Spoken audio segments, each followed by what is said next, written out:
comme Bissane Al-Hindi, qui a été tué dans son sommeil. Salut à tous, il va vraiment falloir à un certain moment les exclure tout simplement du paysage politique français.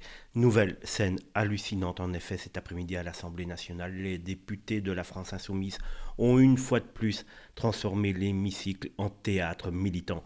En pleine séance de questions au gouvernement, ils ont brandi des affiches montrant les visages d'enfants palestiniens en mépris total du règlement intérieur.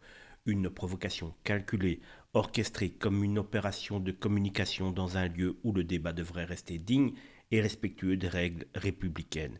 Aymeric Caron a donné le coup d'envoi en tenant une affiche montrant une jeune fille palestinienne tuée dans son sommeil, dénonçant un prétendu massacre d'enfants, tout en lançant cette accusation honteuse.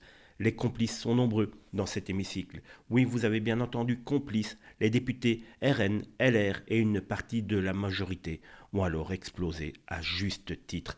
Rappelé à l'ordre, Yael Braun-Pivet, présidente de l'Assemblée, a annoncé saisir le bureau de l'Assemblée. Car oui, cette mise en scène est une rupture grave. Elle transforme une tragédie internationale en un outil de provocation politique, jetant de l'huile sur le feu.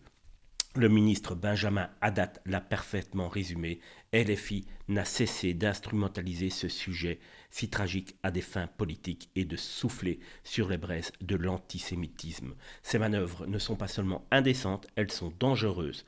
Il est temps que les responsables politiques soient sanctionnés, car quand des élus utilisent l'image de mort pour faire le buzz, c'est la démocratie elle-même qu'ils abîment.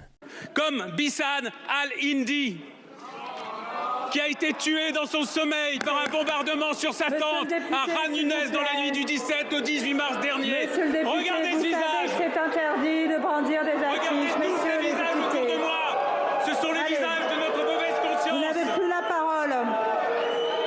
Je ne sais pas à qui s'adresser votre question.